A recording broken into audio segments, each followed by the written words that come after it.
Hello, how's it going? So, there has been a lot of new news in gaming world, specifically when it comes to Prince of Persia, the Prince of Persia Sands of Time remake.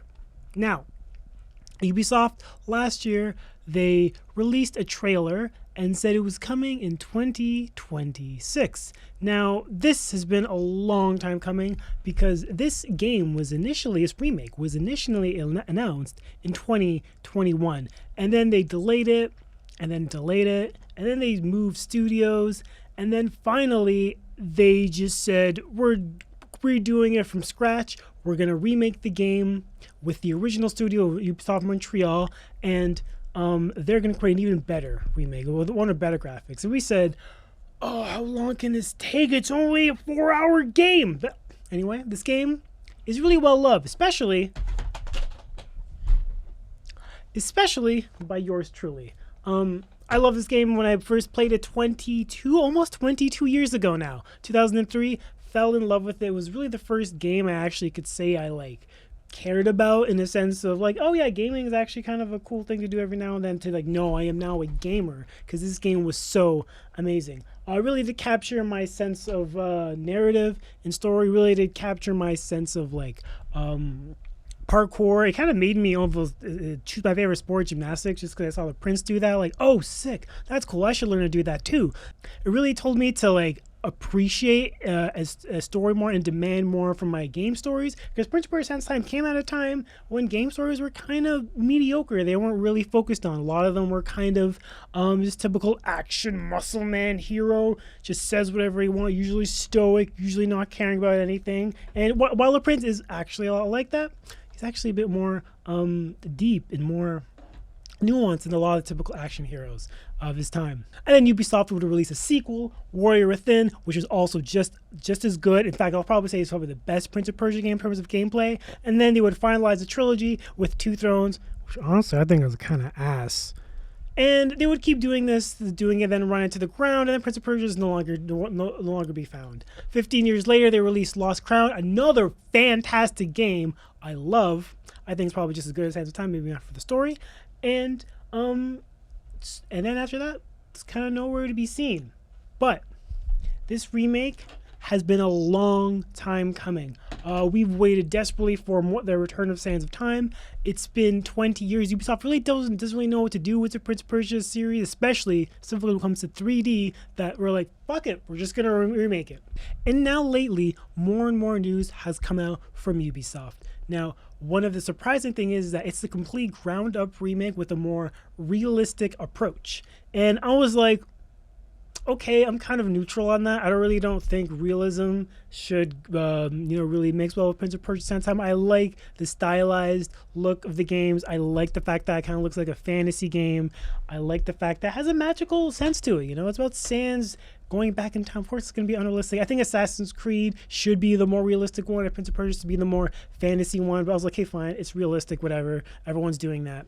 But one of the worst pieces of news is that Yuri Lowenthal may not be reprising his role. Oh my god, what is it with Ubisoft giving Eternal blue balls? What the fuck? Alright, so Yuri Lowenthal, pretty popular actor in the gaming sphere. It was his first major role in the industry. In fact, I would say his voice is kind of what seals the deal. I think he says it's the best voice for me personally, any character. I think he voiced that role beautifully. He's not just known for Prince of Persia, he's mostly known for Spider-Man. He's mostly known for Sasuke, Naruto. He does a lot of other things. He would be a fantastic addition in the remake. Now, this is still leak, so it's unconfirmed whether he's actually in it or not. But I will say, considering the initial remake had him voicing the character, capable of still sounding like him, capable of still acting like him with hands in motion. He didn't do that before 2003. It was just voice only. He did the whole hands thing. I think this is an incredible disservice. When you first, what's really nostalgic to most people is a lot of sounds. How when a song comes on the radio, oh yeah, I used to hear the song as a kid. It was great. It's just so nostalgic. That's the same thing when it comes to someone's voice, or when you hear someone's voice, maybe a cartoon character like SpongeBob, we're like, oh yeah, I've been hearing that voice for 20 years. That'd be great to hear again. This is how I feel when it comes to Yuri Lowenthal. Hearing the Sands of the Sands of Time voice is nostalgic. I want him back in the remake. And now I know representation is important in this day and age, so I am not opposed to someone else voicing the prince. I'm actually proposed just having both of them, two people voicing the prince. One, and the nostalgic for like Yuri Lowenthal, and one for a more modern approach where someone of that ethnicity can take the role. I really do think it's not that hard. But now recently, some more news has come out. That came out last week, and they said that the game was expected to be released in January, mid-January next year.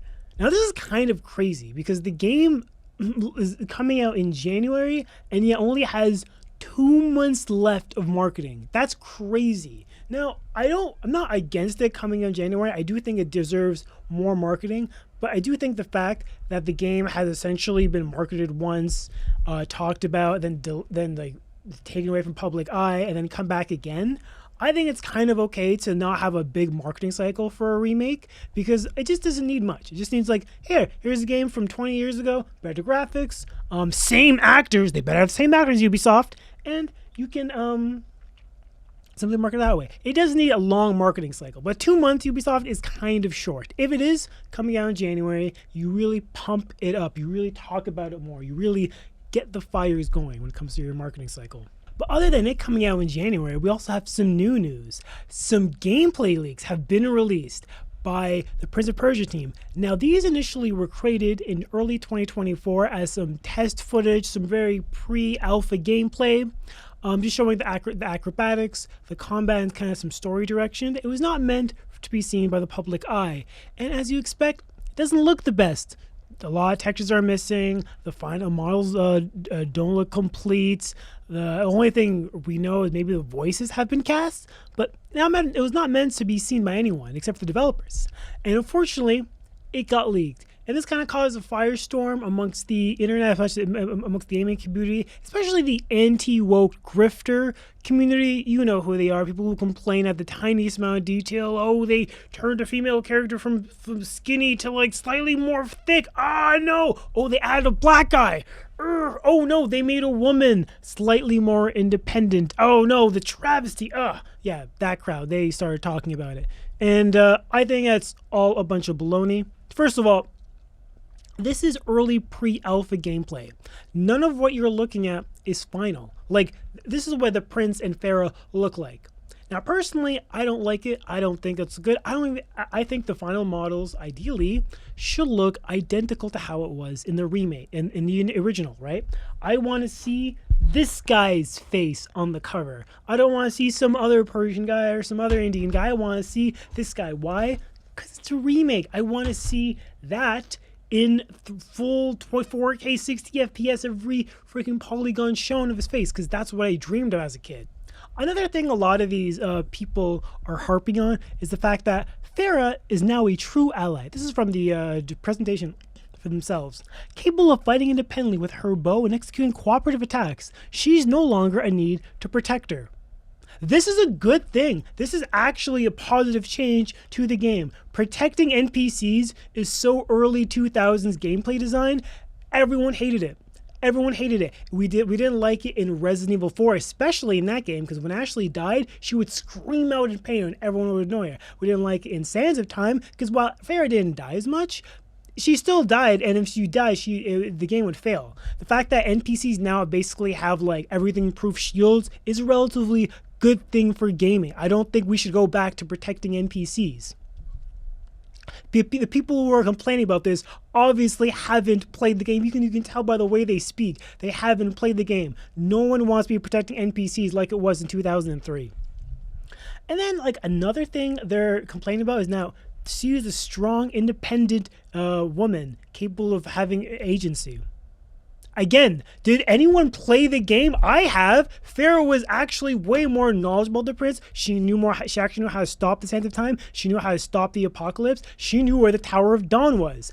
The Prince kind of just gets dragged along by her throughout most of the story. Like Farah tells him, "Oh yeah, if you just insert the dagger here, you can figure it out." In fact, If it wasn't for the prince's dumb decisions in the game, Farah would have been alive at the end of the game. Oh, spoiler warning, I'm sorry you haven't finished the game, you're just complaining about it on the internet.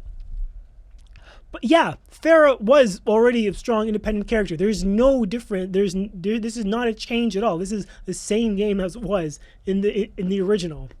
In fact, I would say the prince is kind of an idiot in the story because he makes a lot of mistakes in it. Had he just listened to Farah, had he just kind of followed her instructions and mistrusted and actually trusted her, they probably would have been alive at the end of the game.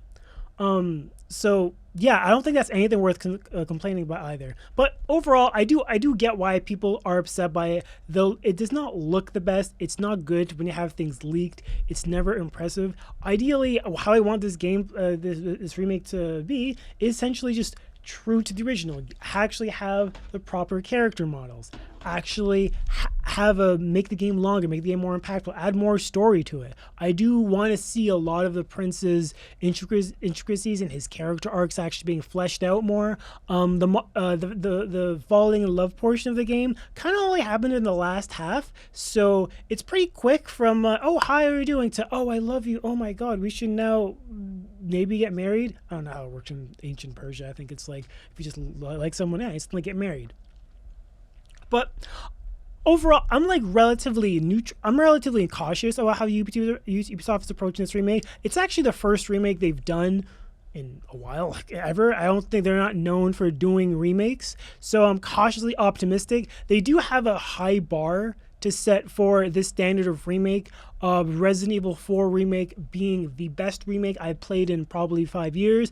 Final Fantasy VII, another fleshed out remake that's also fantastic. Dead Space are all great remakes to compare them to, and Ubisoft should step up. It should be as good as those, right? Like Resident Evil 4 ended up getting Game of the Year because it was so fantastic. Final Fantasy VII, I'm not really a Final Fantasy fan, but that was like, yeah, this game is so fleshed out. I would like to see more content added to this game. I would see it being longer, maybe being a bit more challenging, maybe adding a bit more boss fights. Actually, in some of the presentation, they're going to be adding the Griffin enemy. The Griffin enemy that was the Warrior Within has been added Sands of Time. And initially, it's actually supposed to be in Sands of Time, but they cut him and they added him in the Warrior Within. So I'm cautiously optimistic about this remake. I hope it's good. I hope it's really well. And I also really hope that the new prince, if there is a new prince and it's not Yuri, is capable of doing it. Because from what that small snippet of 10-minute gameplay, I'm not really the most confident.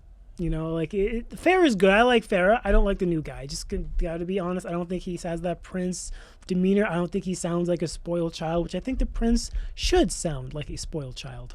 Anyway, thanks for watching the video.